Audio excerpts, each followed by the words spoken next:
Hi, I have applied face masks here. Is it really a fancy choice that I made? Is it something that everybody can't do? Is it something ki jo, it's not approachable?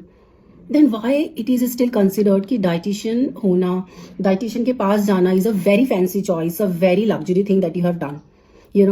अभी भी बहुत सारे लोग ऐसे हैं जो obesity, मोटे दिख रहे हैं, ओबेसिटी से उनको बीमारी हो रही है, चीजें चल रही हैं, ठीक है, लेकिन अगर वो किसी को अपने सर्कल में, अपने फ्रेंड्स के सर्कल में या अपने रिलेटिव्स के सर्कल में ये बोलते हैं कि हम डाइटिशियन के पास जा रहे हैं, तो उनको अपने मोटे होने इसको एक्सेप्ट करने से ज्यादा ये बोलने में भी वो आफत आती है कि हम डाइटिशियन को फॉलो कर रहे हैं. दे फील अशेम्ड ऑफ, क्योंकि लोग क्या करते हैं जब वो सुनते हैं कि अरे ये तो अपना वेट रिड्यूस करने अब ये डाइटिशियन के पास चला गया, इट्स लाइक कि इससे खुद नहीं हो पा रहा, ये इस हद तक मोटा है या इस हद तक ये जा चुका है अपने हेल्थ में कि अब इसको एक प्रोफेशनल के पास जाना पड़ रहा है. बल्कि जिम को इतना फैंसी नहीं कंसिडर करते, लेकिन स्टिल डाइटिशियन को इतना फैंसी कंसिडर करते, बल्कि 80% 90% हमारी लाइफ में सबसे बड़ा इंपॉर्टेंट हमारी डाइट है.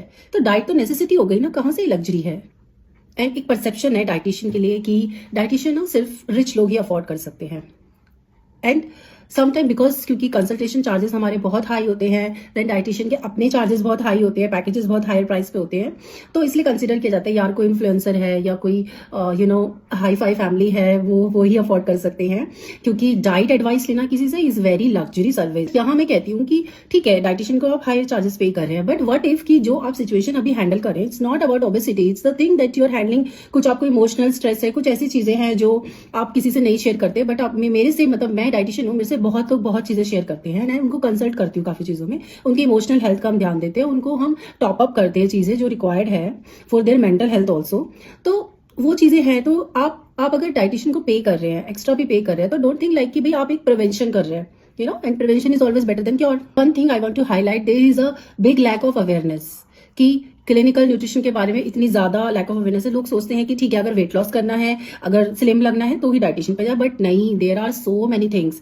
आपको गट का इशू है, आपको इमोशनल, आपकी क्या हेल्थ चल रही है, डायबिटीज है, पीसीओएस है, थायराइड है, डिसऑर्डर्स है, या आप कैसा फील कर रहे हैं, आप कितना स्ट्रेस में हैं, आपके हार्मोन्स क्या चल रहे हैं, दीज थिंग्स. कुछ ऐसे भी मिथ्स होते हैं, कुछ लोग ऐसे भी सोचते हैं कि बहुत एक्सपेंसिव सुपर फूड्स होंगे विच आई कांट अफोर्ड. तो बहुत सारी चीजें ऐसी हैं जो हमारी ऑलरेडी अवेलेबल है, हमारी लोकल स्पाइसेस, हमारी चीजें जो बहुत ही अच्छे, और हमारे किचन में कुछ चीजें अवेलेबल भी होती हैं. बट ठीक है, कुछ आप ले भी रहे हो अगर अलग से, कुछ आप खर्च भी कर रहे हो, तो it's for your body, it's for your health guys, so अगर कोई ये बोलता है कि डाइटिशियन फॉलो कर रहे हैं, ये मैं डाइटिशियन फॉलो कर रही हूँ, तो उसको प्लीज मोक मत करो, उसको अप्रिशिएट करो और उसकी जर्नी स्पॉइल मत करो.